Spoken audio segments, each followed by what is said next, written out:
एक बहुत ही सुंदर कहानी है, लगभग 300 वर्ष पहले की।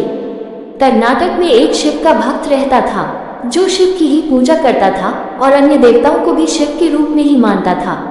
ऐसा कह सकते हैं ये शिव भक्ति उनको उनकी माँ से विरासत में मिली थी। उनकी माँ भी एक शिव भक्तिनी थी, जो खुद को शिव की दासी मानती थी। वो हमेशा कहती थी कि मैं सिर्फ वो ही करती हूँ जो शिव मुझसे करवाते हैं, इसलिए मैं उनकी भक्त और दासी दोनों हूँ। उनकी बूढ़ी माँ, जो अपने जीवन के अंतिम चरण में थी, उनकी इच्छा थी कि वो अपना शरीर काशी विश्वनाथ में ही त्यागे। उन्होंने ये इच्छा अपने पुत्र के सामने प्रकट की।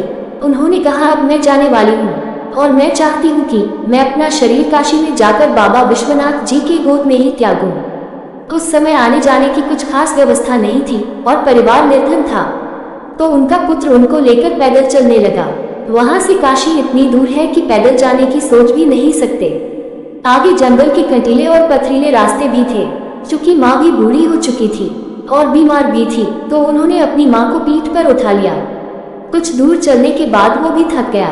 सिर्फ एक ही रास्ता बचा था उसके पास थकान से ध्यान भटकाने का, और वो था शिव का नाम। वो शिव का नाम लेते गया और आगे बढ़ते गया, साथ ही प्रार्थना करते गया कि माँ ने आज तक मुझसे कुछ नहीं कहा, सिर्फ यही एक चीज मांगी है, हे महादेव, इसमें मुझे विफल नहीं होने दीजिएगा।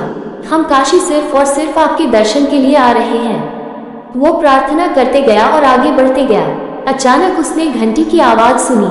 पीछे मुड़कर देखा तो एक बैलगाड़ी आ रही थी और बैल के गले में बंधी घंटी की आवाज आ रही थी। आमतौर पर बैलगाड़ी में 2 बैल लगे होते हैं और जब दूरी लंबी हो तो 2 बैल तो आवश्यक ही होते थे, पर इसमें तो सिर्फ एक ही बैल है और जंगल के रास्ते से जा रहा है, तो लंबी दूरी ही जा रहा होगा। खैर, जब थकान इतनी हो तो कौन ध्यान देता है। उसने गाड़ीवान से पूछा, भाई कहाँ जा रहे हो? गाड़ीवान ने कहा, काशी। उन्होंने पूछा, आपकी गाड़ी खाली ही जा रही है, कृपया हमें भी साथ ले सकते हैं, हमें भी वहीं जाना है। गाड़ीवान ने कहा, बैठ जाओ। वो बैठ गए। उन्होंने गाड़ीवान का चेहरा देखने की भरपूर कोशिश की, परंतु धुंध की वजह से उसका चेहरा न दिखा तो सिर्फ वो कपड़े का लबादा जो उसने सिर तक ओढ़ रखा था। थोड़ी देर के ही बाद उसे एहसास हुआ बैलगाड़ी बड़े आराम से चल रही है, जो कि जंगल के पथरीले रास्ते पर संभव नहीं है। फिर उसने देखा बैलगाड़ी के पहिए घूम भी नहीं रहे हैं, फिर भी गाड़ी चल रही है। उसने बैल को देखा। आश्चर्य, बैल भी बैठा हुआ है, फिर भी गाड़ी चल रही है। उसने गाड़ीवान को देखा। कोई आदमी नहीं, सिर्फ एक मोटे कपड़े या कहे कि कंबल का लबादा है। फिर उसने माँ को देखा। माँ ने बाहर देखा और कहा, अरे बुद्धू, हम काशी पहुँच चुके हैं, अब कहीं और जाने की जरूरत नहीं है, हम काशी में ही हैं। माँ गाड़ी से नीचे उतरी और शिव को प्रणाम करके उसने शरीर त्याग दिया। गाड़ीवान, गाड़ी और बैल तीनों गायब हो चुके थे। माँ के शरीर त्याग देने के बाद उसका अंतिम संस्कार करके वो वापस आ गया।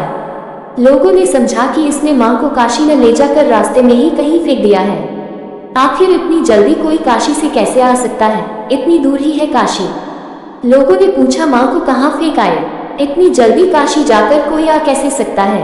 उसने कहा, नहीं, हमें जाने की जरूरत ही नहीं पड़ी, शिव खुद आए थे। लोगों ने कहा, झूठ मत बोलो, वो कहाँ से आएंगे? इन्होंने कहा, इससे कोई फर्क नहीं पड़ता कि आप लोग मानते हैं या नहीं, बस वो आए थे। मेरा जीवन उनके दर्शन से धन्य हुआ और मात्र कुछ क्षण उनके साथ होने से अब मैं उन्हें खुद के अंदर देख सकता हूँ, भले ही आप न देख पाए। इससे कोई फर्क नहीं पड़ता कि अब आप क्या सोचते हैं। लोगों ने कहा, ठीक है, तो कुछ ऐसा दिखाओ कि हमें तुम्हारी बात पर विश्वास हो जाए कि तुमने सच में शिव को देखा है और वो तुम्हारे लिए आए थे। उन्होंने कहा, मुझे पता नहीं, मैं उन्हें देख नहीं पाया, मुझे सिर्फ उनका लबादा दिखा। वो बस ऐसे बैठे थे और लबादे के अंदर कुछ नहीं था। वो लोगों को ये बता ही रहे थे कि लोगों ने देखा, वो नहीं दिख रहे, बस उनके कपड़े ही दिख रहे हैं, कोई चेहरा, कोई शरीर नहीं। उन्होंने पूरे भारत में कई जगह भ्रमण किया और अब लोग उन्हें बिना चेहरे बिना शरीर वाले बाबा के नाम से जानते थे। कहानी पसंद आए तो लाइक शेयर करें और चैनल को सब्सक्राइब करना मत भूलना। धन्यवाद।